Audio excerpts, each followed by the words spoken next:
Welcome to 4 pros and cons of the Vauxhall Opel Mokka-E. And the reason we've picked 4 pros and cons today is because we couldn't think of a 5th con. So if you're thinking of buying a Vauxhall Opel Mokka-E, stick around for today's video.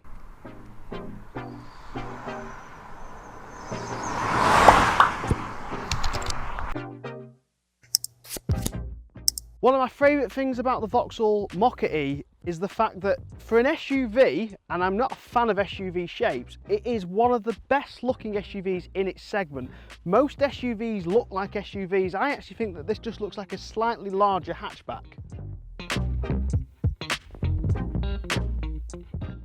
Now, while we're still on about looks, the charge flap at the back of here moulds really well. If you look at other SUVs, the charge flaps are not great.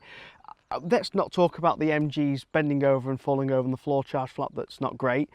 But let's look at some other SUVs like the Kona, which sticks out like a sore thumb on the front, or the Corsa, for example, which looks like a petrol flap. This has been moulded really nicely. It moulds into this bottom plastic. Now, while we are here, we're going to look in here. We've got Type 2 and CCS. Now, the CCS Vauxhall quote, Opel quote on this is 100 kilowatts, but we're not going to get that. That's not real speed. Between 10 and 80%, you're going to average 65 kilowatts. You do get a lot for your money in the Mokka-E, and I mean that because you really do get a hell of a lot of spec options. The option list really does go high. So we've got here lane holding, we've got adaptive cruise control, which will automatically adjust the speed that your car is traveling depending on how fast the car is going in front. This is a massive option every car should have. Once you've had it, you will not want to go back. You've got automatic self-parking. This is an alloy wheel saver. Now, this has got the optional 18-inch alloy wheels. And the last thing you want to do is scratch those beautiful things. So putting on this automatic parking should save you from scratching your alloys when parallel parking. Also, Vauxhall are really good on heated seat options and heated steering wheel. You even get that in the Elite Nav, which is the spec below this. I've seen Teslas which don't have heated steering wheel, so to get it on a Vauxhall in this spec for this price is a really good option. There's one option that Vauxhall have fitted on this which I'm not sure about, which is the massage seat option. It's massaging your back slowly by compressing the air in the seat, and it does slightly give me motion sickness, so what it would be like while driving I don't know.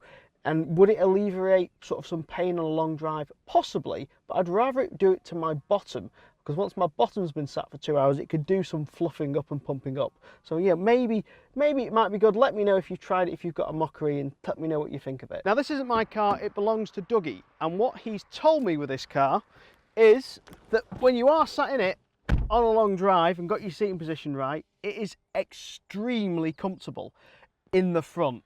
It ain't in the back. We'll explain that in the cons. Opel and Vauxhall are based on the PSA platforms. Now, this is the PSA Ecmp platform, same as the Vauxhall Corsa, so it's the same negative comment I've got on the Mokka-E, and that is if you are tall, which is not me, but even I struggle, or you're elderly or you have a bad hip problem, you will not want to get in the back of this car, because not only is it difficult to get in this car, but once you've shut this door and you've had a nice journey, it's not that spacious, but it's not bad. The problem is when you come to getting back out and you've got a bad hip or bad legs, you will not get out of this car. Now, I'm not exactly young, but I'm not exactly old, and I struggle getting in and out of this car. What con have I found in the boot? Well, nothing in the boot. It's more to do with this boot switch under here that isn't under there. The boot switch is under here. Why they've put this slit out? Because you can still reach it here. This car has CarPlay and Android Auto built in as standard, and pretty much every car has that now, and I think it's fantastic. Unfortunately, you're going to have to plug it in with a little cable down here in the USB section. Now, you have down here, you've obviously got wireless charging, and wireless charging means that you don't need to plug a cable in. So why on earth have Vauxhall not fitted wireless Android Auto and wireless CarPlay to it? It seems ridiculous to have a car with a wireless charging slot and Apple CarPlay and not take advantage of using that. Now, I understand arguments of other manufacturers that don't fit a wireless charging pad why they wouldn't fit wireless Apple CarPlay, because you're going to plug your phone in when you're in the car. But if you've got a wireless charging pad, you're not going to plug your phone in. Vauxhall Opel is a French brand under the PSA umbrella, and they've done the typical French thing, which is fit as many hard plastics as you can. Now, to be fair on them, they've actually tried to improve some of it. Now, this is a fake carbon fibre hard plastic effect. It's not the best carbon fibre effect, but it's better than this hard plastic here.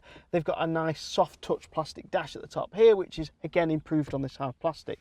But on the doors, they've got this lovely fake Allen car leather, cloth leather, and then they've also got some fake leather on the door handles. Now, why on earth could they not have done more of this here on the dash to make it look a little bit more premium? Now, they've not just finished there, they've also got some absolute terrible reverse camera. They must have bought the cheapest 20 pence reverse camera they could, instead of spending, I don't know, 40, 50 pence on a HD camera, because that's pretty much the difference between a decent camera and a rubbish camera. If you want to see a more comprehensive review of the Mokka-E, then check out my other review top right. Thank you very much for watching this week's video, and I'll see you again next week. Goodbye.